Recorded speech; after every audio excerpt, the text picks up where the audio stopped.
Hello Anglophonians! Yes, we are still in this monastery in the north of Portugal, and I'm still working my way through the library. Thank you for the feedback I have received.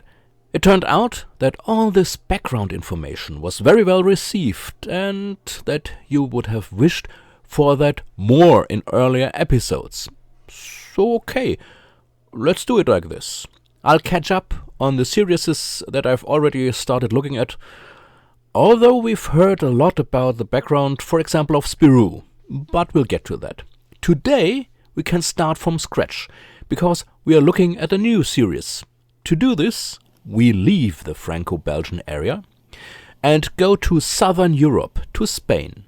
The comic series in question is called Mortadelo y Filemon. In English, Mort and Phil.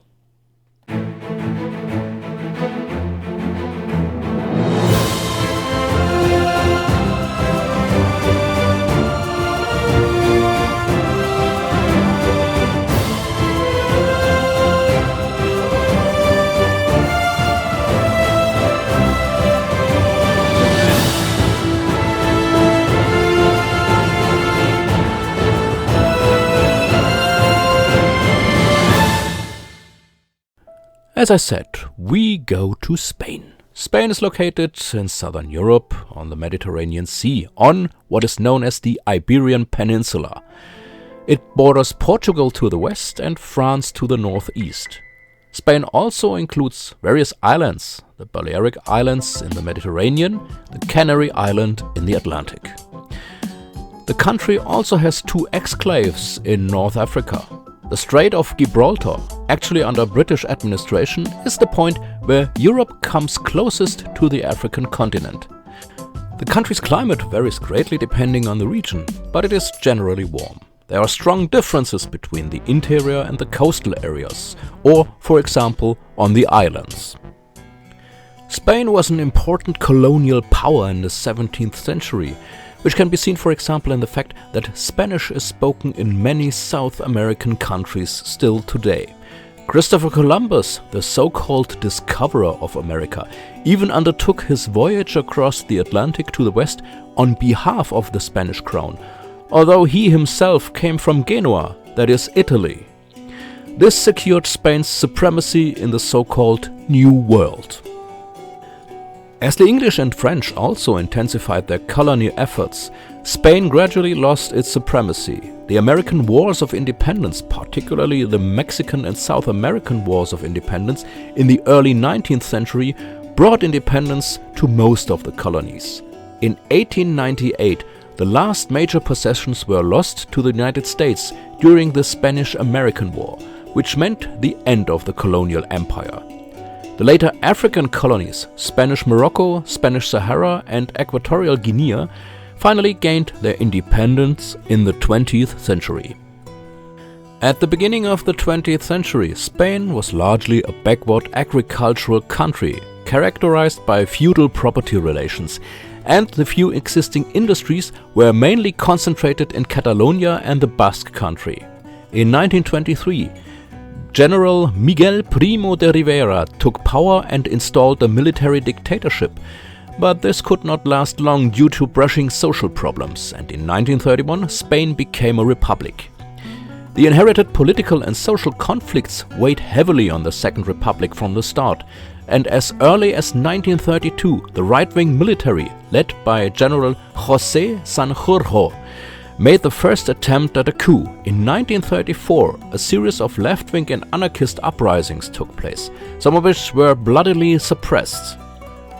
The political instability, fueled mainly by the extreme representatives of left and right positions and their paramilitary groups, but also by members of the regular security forces, worsened after the victory of the Popular Front, made up of left liberal, socialist and communist parties, in the parliamentary elections on February 1936. In July 1936, part of the military led by Generalissimo Francisco Franco staged a coup against the government. The coup was only successful in some parts of the country and failed in the country's important political and industrial centers, including Madrid, Catalonia and the Basque Country. the Spanish Civil War followed, during which the putschists received important aid from fascist Italy and Nazi Germany, while the liberal democracies of France and Britain practiced non-interference policies, favoring Franco's victory. In 1939 the war ended. The epoch of the Francoist dictatorship began with a phase of violent purges lasting several years and led the country into a long-lasting political and social lethargy. Although Franco had received support from Germany and Italy during the Civil War, Spain did not provide military support to the Axis powers in World War II. However, most of the people who had fled Nazi Germany were interned in Spanish concentration camps that had been set up before the World War. Franco was able to keep the country out of World War II, and afterwards, as in other European countries, Spain experienced a long post-war economic boom. In 1947, Franco restored the monarchy and appointed Juan Carlos I as his successor as head of state in 1969.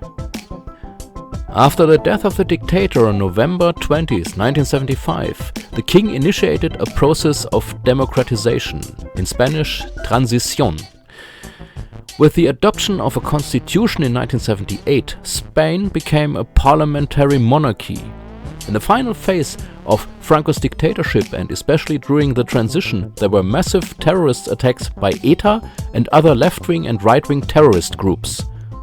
The ETA was a Marxist-Leninist separatistic Basque nationalist underground organization, founded in 1959 as a resistance movement against the Franco dictatorship, and it mainly used terrorist means, although there were also several political parties in the struggle for Basque autonomy.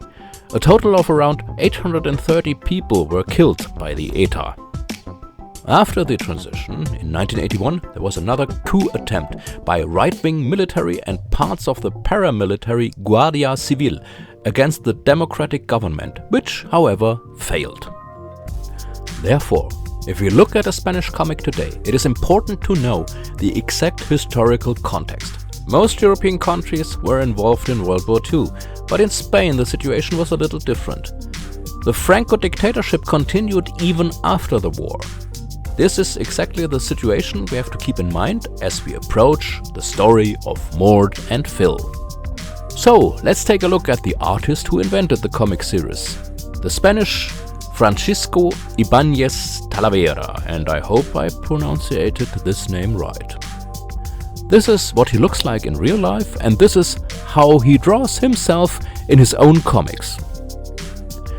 He was born in Barcelona on March 15, 1936, 4 months before the outbreak of the Spanish Civil War, to a lower middle-class family. His father was from Valencia and was an accountant. His mother was of Andalusian origin. He also had 3 brothers. From an early age, he developed a great fondness for comic books and American comedy films. In October 1947, at the age of 11, his first drawing was published in the Chicos magazine. After finishing school, Ibanez began studying accounting, banking and business skills. In 1950, he began to work at Banco Español de Crédito. At the same time, he published his first drawings in several magazines. In 1957, he decided to devote himself entirely to comics and went to the Bruguera publishing house, where he became one of the key authors. His drawings now appeared in a magazine called Pulgarcito, Tom Thumb. Pulgarcito was invented in 1921 by the publishing house El Gato Negro and has been published at regular intervals since then. After the Spanish Civil War, the publishing house was transformed into the Bruguera publishing house, and Pulgarcito was now published weekly. In time, what would later become the Bruguera school arose, after an expression coined in 1968 by the writer Terenci Moix and adopted by the rest of the media critics. Escola Bruguera is the name given to the group of Spanish cartoonists dedicated to humorous comics within the Bruguera publishing house in post-war Spain. The characters in the Bruguera comic factory are generally a caricatured reflection of the Spanish society of the time. They can be divided into 5 categories. Number 1. Frustrated life. Characters characterized by frustration in their lives. Well, sometimes it's that easy. They never manage to see their desires fulfilled. Number 2. Impossible heroes. Although loaded with good intentions, they only manage to cause disasters. Their stories are generally parodies of other genres, police, spy, superhero, and so on and so forth, and this is where Mortadelo y Filemon come into play. But we'll take a look at them later. Category number 3, happy and clueless. Characters living in their own world, unaware of social norms. Number 4, the sadistic connection. The characters are framed in the family realm. Relations within the Bruguera families are not usually harmonious at all. And finally, character who embody incompetence or laziness and end up causing disasters. The Bruguera school can also be divided in 3 generations: the 47th generation, the 57th generation, and the 70th generation. Francisco Ibanez is a representative of the 57th generation. He had done some work before, but the first Mortadelo y Filemon comic appeared on January 20th, 1958 at Pulgarcito number 1394 with the generic title Mortadelo y Filemon, Agencia de Información. In English, Mort Phil Information Agency. At this time it was common for humoristic comic series in Spain to have a couplet as the title, usually with the name of the protagonists as the main title plus a subtitle. It seems that Ibanez suggested 3 different names to the publisher, but ultimately it was Bruguera himself who came up with the definitive ones. Ibanez had suggested Mr. Cloro and Mr. Yesca, Detective Agency, Ocarino and Pernales, Special Agents, and Lentejo and Fidiano, Fine Detectives. The definitive names suggested by Bruguera seem to refer to mortadella, a sausage, and a steak.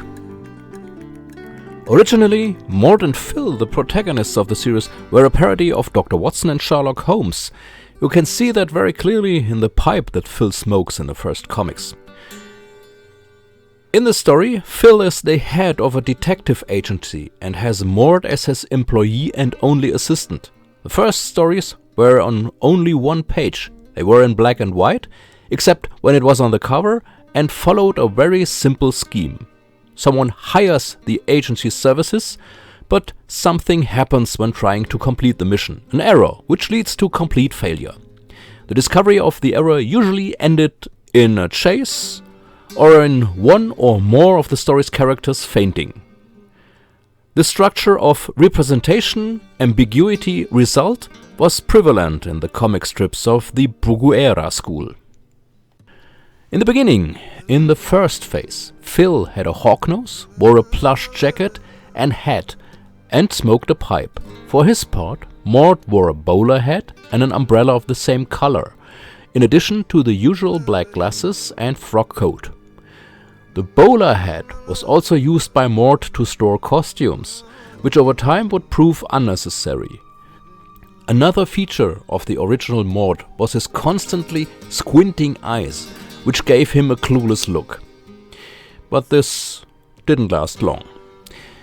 This primitive appearance was refined over time and soon acquired an appearance similar to today's. Mort kept his black frock coat, but the hat and umbrella disappeared. Meanwhile, Phil gradually reduced his long hooked nose and his attire began to consist of a black bow tie, white shirt, red pants and the occasional matching jacket. The development of Mort and Phil can also be described in phases. The first phase, which we want to cover in this episode, can be called the primal stage. It went from the first comic in 1958 to 1968. During this time, Ibanez initially only drew the one-pagers with his 2 heroes. A little later, there were also 2-page and even 4-page stories. For example, we see Mort and Phil trying to go on holiday in a trailer, or hiding from a gangster they took to prison and who was just released from there. Later gags were no longer only printed in black and white, but also, for example, in one-color variants, as can be seen here in red or green. or with reduced color, as can be seen here without a colored background. The longer stories were also printed in color rotation, with 2 pages in color alternating with 2 pages in black and white. Since the adventures are less about stories and more about gags, there is not that much to say about them. There's one additional difficulty. Ibanez naturally designed his gags for the Spanish market. This means that there are often jokes that cannot easily be translated into other languages. Let's take an example. In this story, Phil breaks his glasses. He tells Mort to get him new ones, but following the pattern of misunderstanding, Mort gets the wrong idea and ends up with a mule. I tried to find out what this gag refers to in the original Spanish language, but I was unsuccessful. Maybe one of the viewers can help me. The first phase of Mort and Phil ended because something fundamental should change. The two should no longer just experience short gags, but long stories. The premise was changed a bit. Mort and Phil gave up their detective agency and became secret agents. And so began the comic book era for Mort and Phil.